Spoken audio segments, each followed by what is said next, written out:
Good evening and welcome to Smart Entrepreneurship Decoded on Transcontinental Times.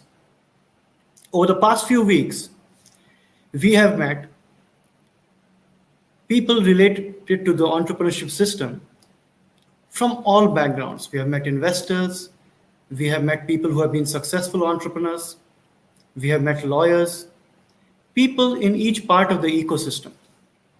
As we try to find solutions rather than give you solace, as we try to find practical mantras rather than give you mentoring. For an entrepreneur, nothing is worse than being lectured about so-called mentoring when they're looking for a solution.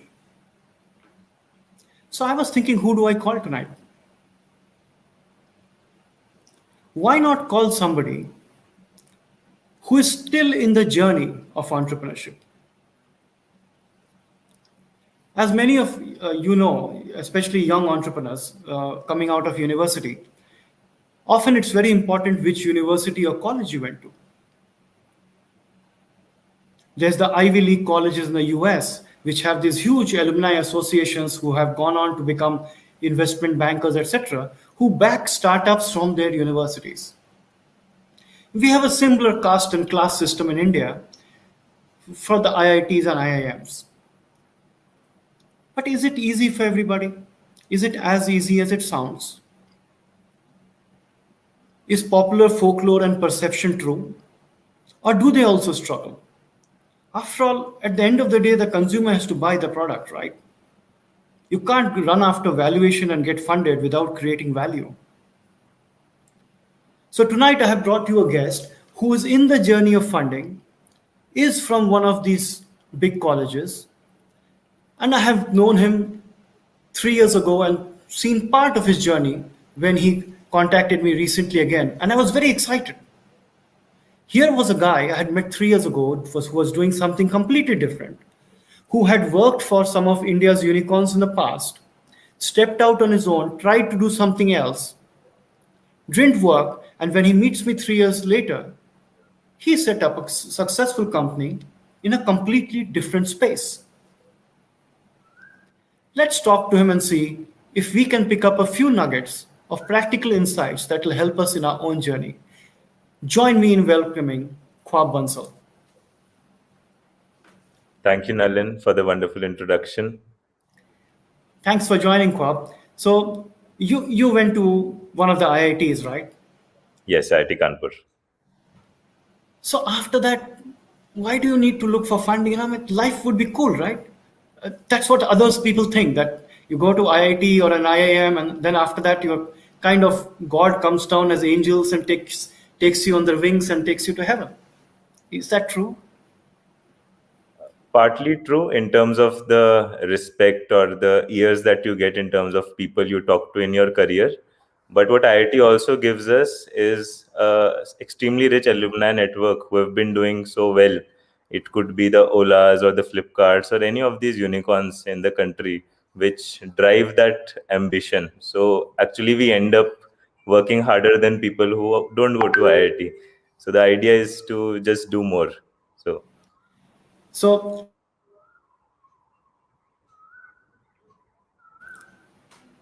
you worked for companies that went on to become unicorns. Yes. Before you set up a company of your own. Yes.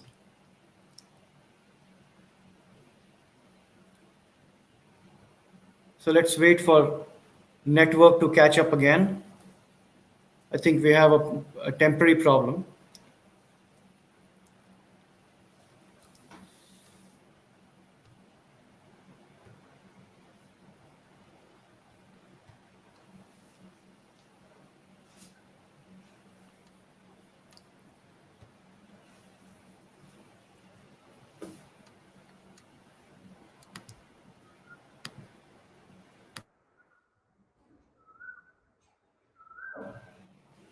So I think we had a temporary problem. Are we back again?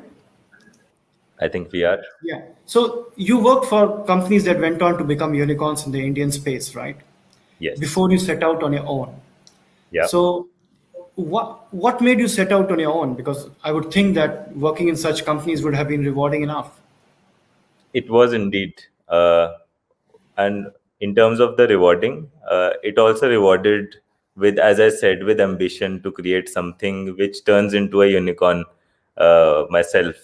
So that was one of the reasons the reason which I started to do my own thingy. And at the same time, when I met you 3 years back in India Front Fest, and that's how it started. And you came back, you were mentoring me that time. You came back to me saying, you should increase your GMV if you want to do something big. And that sort of transpired into something completely different. And now we are in financial services. So it sort of started from there. Yeah, because I recall you were doing something very different, right? You were running a company called Trishna Strategy. You were trying to get into the smart city space. You were Yes. trying to do this in Dehradun while you were in Bangalore. And it was still very raw at that time.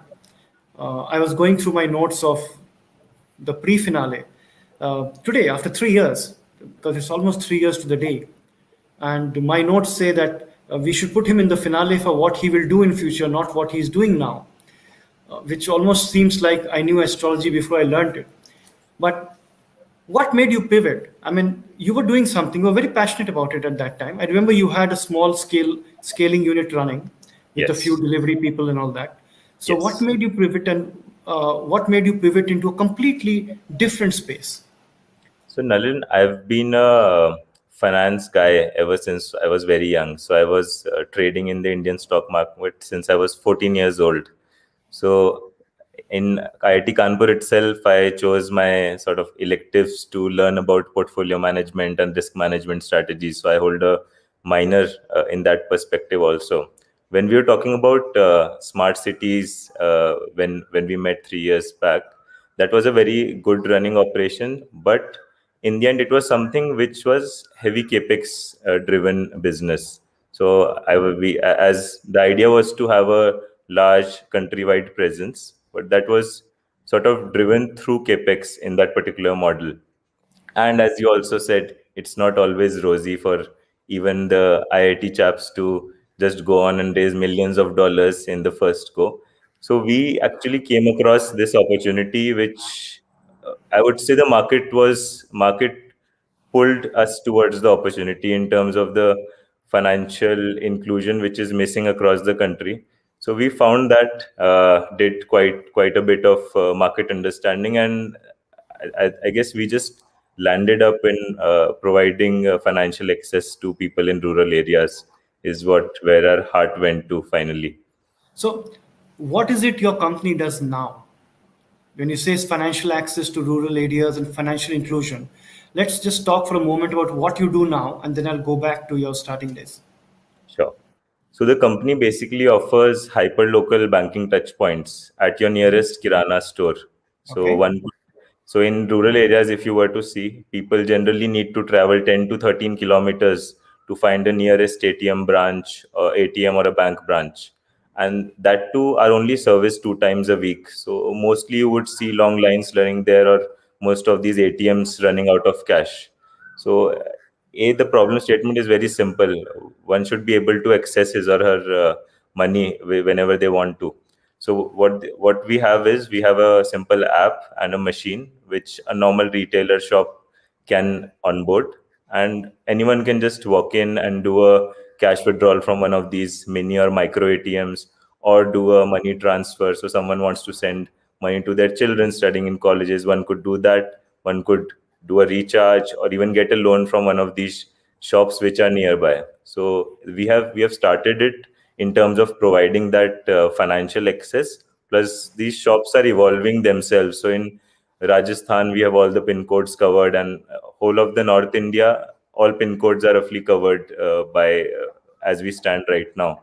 So we see these shops or retailer outlets holding an important position also in the society, because people are actually coming to these places to get money, or maybe to send money, or to deposit money, or even to check their balance if someone has sent their money, or they've received the direct benefit transfer of the government per se.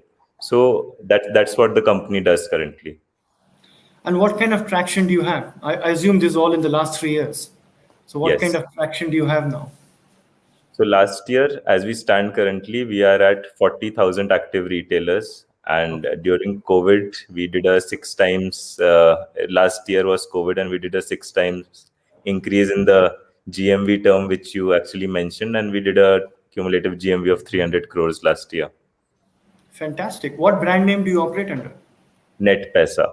The brand name Net. is Net Pesa. Yeah. Okay. And just to add to it, we have been completely bootstrapped, and we've done it all by ourselves. So let's go back to that piece. I noticed that you have co-founders. Yes. And when we were speaking before the show, you said these co-founders were not with you in your previous company or that startup. Yes. So a lot of people wonder, how do you select co-founders? Where do you find them? What was your journey like on that regard? So I would say many times it happens by chance. So my tech co-founder was running her own SaaS company, and she was building off-the-shelf product solutions. And I happened to reach her just to sort of, can we do it? Can you make this for me, or can you do it together? And that's sort of how we bonded in terms of finding the co-founder. That idea actually led her to also pivot her entire business and focus not on enterprise software, and but to actually build something of our own. So that's how it sort of started. I would say we stumble upon co-founders is what I would say. So how many of you are there now as co-founders? So we have four of us. The lady which I mentioned is the tech expert. We have a super senior from IIT Kanpur itself, who's been with TCS most of his life. Again, a so expert in enterprise software, and we have another one who so handles enterprise software sales. So yeah, we have a good team now. And as I was sort of talking before we started the call, alone you can just play chess. To build a startup, you need a team. So, by the way, Fantastic. I'm also a national chess player. So, Yes, I saw that in your bio. And I was very intrigued. I think very early in your life, again from the age of 14 or something, right? even before that, it was age of 9. I've been playing. Okay, fantastic. So I also spoke to you earlier, and you have a very lean team. You're doing this 300 crores and 40,000 outlets, but you run it almost like a WhatsApp kind of 27-man team. Is that Yes, true? yes, that is completely true. Is, Yeah. is that a conscious decision? I mean, I mean, is that because of technology, or how does it work? How do you keep that lean? So we actually, in our sort of attempt to expand beyond what I would say a bootstrapped company's capabilities are, so we adopted a very smart white labeled model solution where we offered some big or small distributors to actually set up their own payment website and own these hyperlocal banking systems under their own brand names. So what we did, so our main core expertise is having these banking APIs functioning, making sure that all these transactions and commissions and all of that which is happening happens on time, and it is that process is streamlined. So what we did very smartly was we distributed our whatever load was there to these people, and we actually charged them for white labeling also. So we were actually able to expand much beyond what a simple 27-member team could have done. So you basically leveraged the team of your partners or Exactly. their staff. You made them independent Yeah, and gave them a share of the co-branding, and that exactly. uh, encouraged them to invest and expand with local manpower. Yes, so these guys actually have employed their own people. They are actually running their some informal credit cycles and all in their own ecosystem, and we have given them a very strong backend wherein they could, if there are 200 retailers or even 4,000 retailers under one sort of guy, one can see or tweak the commission structures or transactions real time for any retailer. So that's the control which we actually invested in. So in these 3 years, you must have had some really uh, great ups and great downs, etc., and some amazing experiences without a doubt, because it's just a sector you are in, right? You're trying to get into the unserviced population, Yes. the underserved, so to speak. So there must be a lot of gratification in that. But is there any particular one story, one instance when you felt that, yes, this is worth doing? Definitely. So, Nalin, one of the reasons why we also did this was, as you would see from any BCG or any consulting report right now, also 5 years before, also and right now also, everything states India is still 90% unbanked.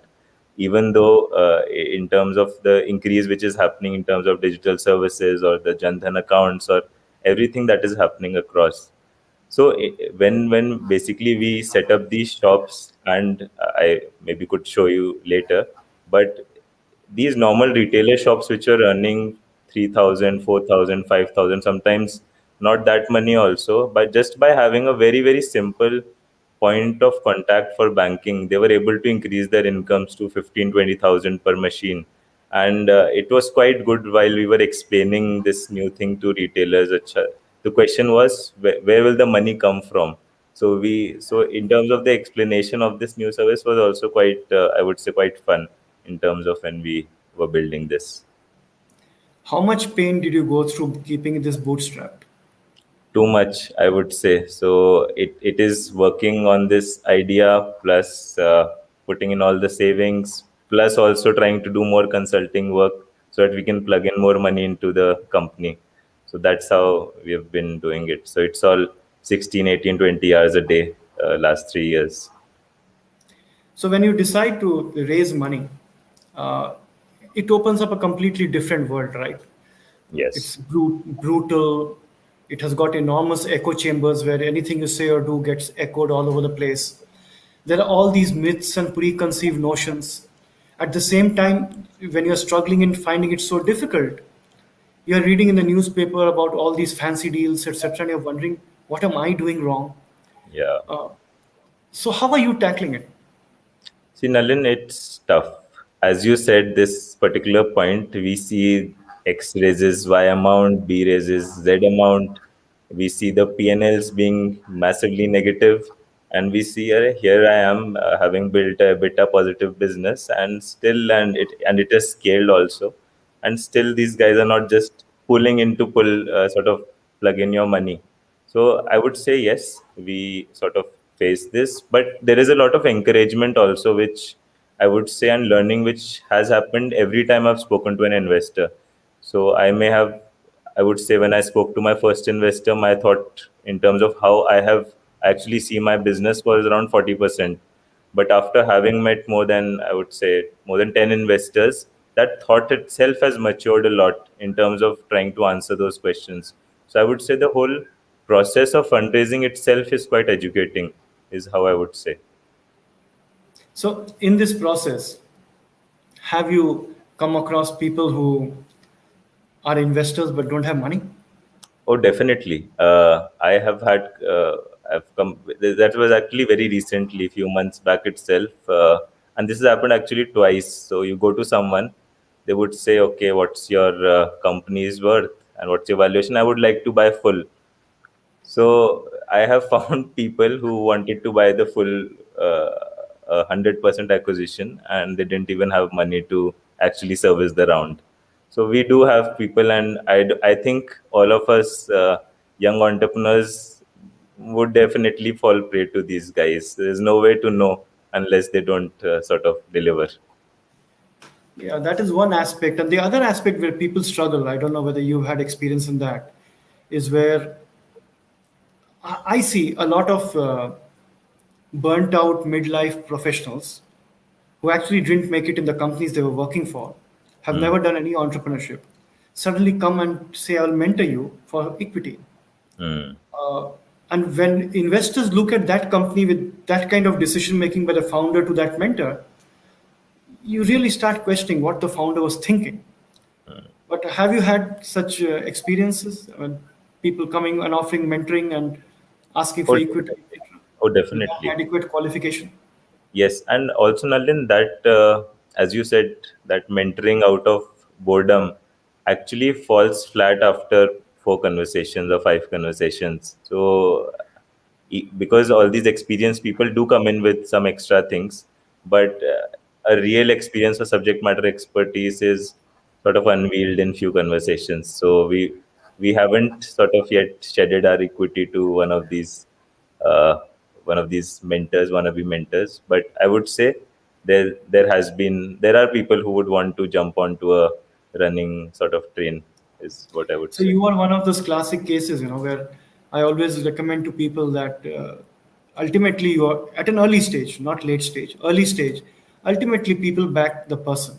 It's not the idea. It's not what they are doing now, etc. But if you find the right person, they will give you return for your money, whether in this business or some other which they set up later. You Yeah. definitely fall in that category. But for a lot of young entrepreneurs, who are hung up on their idea. They start, they get emotionally attached, Hmm. and they spend so much time that the fine line between perseverance and stubbornness gets Hmm. blurred. Yes. Now you pivoted, right? How difficult is that decision to let go of something you were passionate about and say, I'm going to do something else? Nanil, I would say it is difficult. It's not easy because you spend time, you actually spend resources, and maybe you're meeting the government or investors or XYZ. You tell them you're working on a certain things, and actually coming back to them saying, "No, now I'm doing something different." A, that is difficult, and B, some of these decisions are sort of influenced by the business itself. So my case, as I was saying, that was a heavily capex business, which I realized after having spent some time doing that. Initially, one thinks now there's a good idea, someone will put in 5 million, $10 million, and everything will be rosy after that. But that doesn't sort of that sort of when that doesn't happen, you need to sort of realize where exactly can you sort of make your mark and find the easiest path to scale and success. And that's what one needs to do. And also, adding to this point, the business model has to be chalked out, vetted, and critically examined by the founder at multiple points in the whole journey. So one could find those early warning signals also themselves itself. That's something which is So, important. so you personally, do you work off some kind of a written plan which you keep changing, or you just don't write anything and allow it to happen? What So works for you? I am the former. So I have filled up 36 journals in the last 3 years.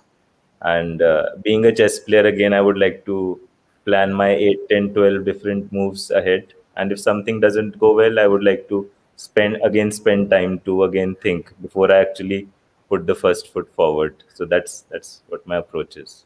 So now you've decided that you guys are at a stage where you can uh, raise money, and you are eminently qualified for that. And with that money, you probably have a few plans of what you want to do. Yes. Now, while it is intuitively very obvious to people, you throw this chunk of money into this and you take it from point A to point D, faster, cheaper, more value to customer, grow, create greater valuation.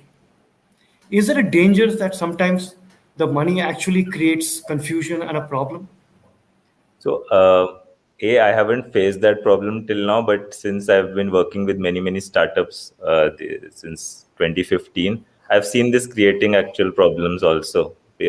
One tends to get extravagant, one tends to actually enter into businesses which one didn't actually start with, and it ends up the business earning even more money, and then the founder's job is limited to only raising money, which is actually a very expensive time loss, because that takes time from the actual business which one has to build, grow, operate, make efficient, and all of that. So I would say yes. How many pitches have you made to investors in the last 6 months, 3 to 6 months? 14. 40. That's not bad. Generally, it's 1 out of 40, right, who succeed. So I've met people who have done 200 odd. And so when you look for investors, are you largely concentrating within the country, or do you look out as well? Mostly I would say within the country, because we want someone who believes in this dream and sort of is moved by the dream of having sort of who knows what problems rural India has. So our particular sort of approach was that. And plus, we have sort of excluded some of the competitor investors or big guys who may actually divulge some of the IP. So we have kept a strong control there. So, you raise this money, and obviously there are things to do. How do you see this company evolve over the next 3 to 5 years? Where do you see it? India is a huge untapped story, and we Yes. have known that for donkey's years, but it still needs doing. So, Yes. what is it that you think you will evolve into? So in terms of having as I said, we are at 40,000 odd shops which are operating as banking points. If you look at the population density and all of those averages, India needs about 20 lakh of such banking touch points to service everyone well. As you said, what do you see this company doing in the next 3 to 5 years? Uh, Financial inclusion is the term that I used, which is both for businesses and for users also. The idea is to have most of these transactions enabled digitally so that many of the sort of income parameters which are there, which are actually missed. And I would say the end game plan is to be able to underwrite loans for anyone who is in need, and basically to smartly do that, because larger part of India has to again rely on these loan sharks charging 5-10% even more per month. So that's the system I believe I am there to break, and we have entered through these banking touch points which will expand across the country, and we'll sort of we're trying to create everyone's financial history. Even if you're buying 4 Lay's packets from us, we'll sort of have it recorded. So, it is an exciting segment without a doubt. Uh, Even where I am now, Indonesia, it's an exciting segment. But is it a kind of worry because there are these huge companies in this space, right? Yes. Not just the new fintech companies, but some traditional industrial houses wanting to jump into it, everybody wanting to transform the SME sector, everybody talking financial inclusion. Is there space for everybody? I mean, what will make somebody like you succeed versus somebody big continuing to dominate? Great. So, you're completely right in terms of the biggies already there in the picture. So, in terms of how we are proceeding is some strategic partnerships which we are only privy to. B, we have operated with a very low, as you said, very thin team and very thin low margin OPEX is what we've moved towards. And obviously there is the part of innovation wherein we sort of introduce new products every quarter to sort of engage with our retailers primarily, and then towards our final end users. And is your technology team completely in-house Everything is, yeah, completely in from the house. start? You never outsourced it. Never, no, never outsourced. Yeah. And one question out of curiosity: do you have a written founders agreement among you all? Yes. So why I ask this is these are the myth busters for people watching. One, you can pivot however difficult it is. Two, even while bootstrapping, you can continue to do consulting assignments to keep the company afloat, which you have done. You alluded to that. Three, people do write plans. Moment you start implementing a plan, everything about the plan becomes useless. You have to start rethinking, right? Plan is only to put a process of thinking. Hmm. Planning is a continuous process, not an event. If you treat it like an event, you will always be frustrated with plans. And four, you always write a founder's agreement, written one, not one in your head. Otherwise, something which you alluded to earlier, that when big money comes or money comes, founders start tearing at the seams because there are different priorities, different conflicting reasons why they are into it, and they never actually had that tough conversation. Yes. They just thought they are in it together. Very interesting, because this is what the real world insights are, and this is what somebody who's pivoted and scaled a business to this level has done. Final question: how have you retained employees? Has it been ESOPs, or has it been just love and care that you provide, or what is it? How do you See, manage to do that in the tech world in India? It's pretty tough. So I would sort of a very good question, Nalin, and I would say this is purely the latter. It's all the love and care. So I would say we are notorious for not paying extravagantly as our startups, which we'll definitely do when we are sort of now as we are closing our round. But we have very hardworking, passionate, small team who are passionate about solving this problem, and we respectfully give everyone the opportunity. So it hasn't been ESOPs; it has all been the similar people, basically towards the common goal and being respected well, as I would say. So, Khwaab, it's been an absolute pleasure to have you. 3 years ago, when you came to the India Fund Fest finale with a different idea, it was a completely different thing. But credit to you and your team for having pivoted, having done something with high impact. It has got huge social impact as well, so it must be gratifying. And you brought it to a point where it is scalable for the next mega scaling, because you've Yes. already done a scaling unit. You brought it to a point where it's doing enough, has enough and more traction in an intensely competitive market. I wish you the very best. Thank you for joining the show tonight, and I hope your company goes where you want it to go. All the best. Have a good Thank you. evening. Thank you for the good words.